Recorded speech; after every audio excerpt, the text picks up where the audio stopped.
यहाँ पे दिया है कोऑर्डिनेट ज्योमेट्री, इसको सीडी बोलते हैं। और सीडी दो तरह के होते हैं, 2D और 3D। 2D को हम लोग को पढ़ना है क्लास 10th में, उसके बाद फिर 3D को पढ़ना है 11th-12th में। तो आप देख सकते हैं इस तरह से एग्जाम्पल दिया हुआ है, कौन 2D होता है कौन 3D होता है। फिलहाल हम लोग 2D की ओर चलेंगे। उसमें हम लोग पढ़ते हैं चतुर्थांश या पाद। चतुर्थांश 4 होते हैं, इसको फर्स्ट बोलते हैं, इसको सेकंड बोलते हैं, थर्ड और फोर्थ है। और इसमें हम लोग को चिन्ह पढ़ना है।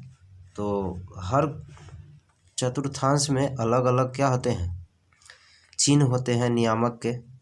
ये नियामक का प्लस प्लस है फर्स्ट क्वाड्रेंट में, और ये दूसरा है, दूसरा में माइनस प्लस होता है, तीसरा में माइनस माइनस होता है, और चौथा में क्या होता है, प्लस और माइनस होता है, जिसको शॉर्ट में यहाँ पे हमने दिखाया है और एग्जाम्पल के जरिए आपको बताए हैं कि इस तरह से मान देंगे तो किस क्वाड्रेंट में होंगे। ये जवाब है आपके सामने। उसके बाद हमने बताया है कि एक्स अक्ष पर का निर्देशांक क्या होता है, एक्स होता है और 0 होता है, या तो -x होता है। और उसी तरह y का भी बताया है कि या तो y का मान प्लस में होगा या तो माइनस में होगा, लेकिन x का मान क्या होगा, 0। उसके बाद मैंने एग्जाम्पल के द्वारा कुछ बताने की कोशिश किया हूँ, आप देख सकते हैं ये एग्जाम्पल है,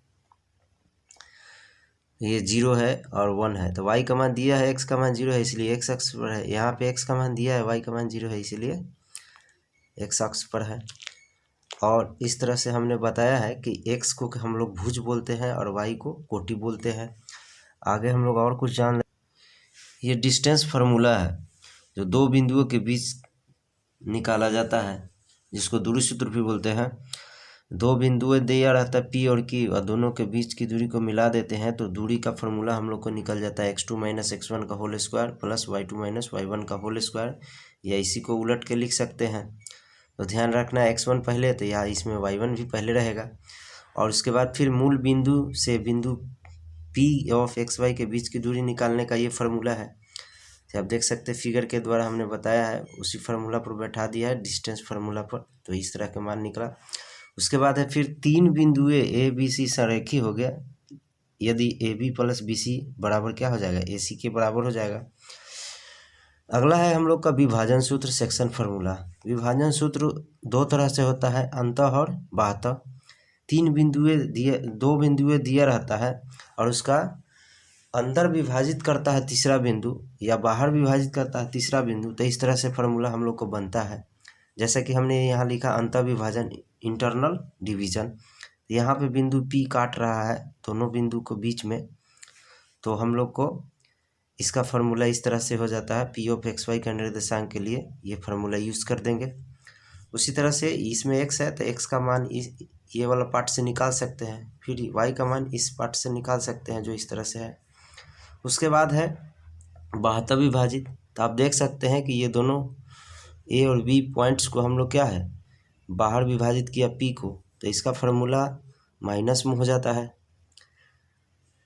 तो इस तरह से हम लोग विभाजन सूत्र का यूज़ करके बनाते हैं। आगे हम लोग का है बिंदु P ऑफ xy, बिंदु इतना और इतना को मिलाने वाली रेखाखंड AB को मध्य विभाजित करता है, यानी बीचों बीच विभाजित करता है, तो उसका फार्मूला हो जाता है P ऑफ xy के निर्देशांक क्या हो जाता है, x1 और x2 को जोड़ देते हैं, y1 प्लस y2 को जोड़ कर 2 से भाग दे देते हैं। तो इस तरह से हम लोग का इस फार्मूला का यूज़ करते हैं। आगे है बिंदुएं इतना और इतना को से बनने वाली त्रिभुज का क्षेत्रफल के लिए ये फार्मूला यूजेबल है। आप देख सकते हैं ये तीनों ABC का शीर्ष का निर्देशांक दिया हुआ है, और इस फार्मूला को हम लोग यूज़ करके त्रिभुज का क्षेत्रफल निकालते हैं। अब ये त्रिभुज का क्षेत्रफल यदि 0 आ जाता है तो वो तीनों बिंदुएं क्या हो जाते हैं, संरेखी हो जाते हैं। तो हम क्या करेंगे, 3 पॉइंट्स देता है, त्रिभुज का क्षेत्रफल निकालते हैं, यदि 0 आया तो संरेख है और नहीं तो नहीं है। यहाँ पे त्रिभुज का केंद्रक है G ऑफ xy, ये देख सकते हैं ये 3 बिंदुएं दिया हुआ है, तो बोलता है केंद्रक निकालिए, यानी x y का निर्देशांक निकालना है हम लोग को। तो इस तरह से फार्मूला हम लोग लगाते हैं x1 plus x2 plus x3 और 3 से भाग दे देते हैं। उसी तरह इसमें भी तो हम लोग को G ऑफ x निकल जाता है, यानी त्रिभुज का केंद्रक निकल जाता है। तो ये है शॉर्ट में फार्मूला है जो पहले हमने बताया है। इस तरह से हमने उसी फार्मूला को फिर से रिपीट कर दिया ताकि बनाते समय किसी तरह का प्रॉब्लम ना हो।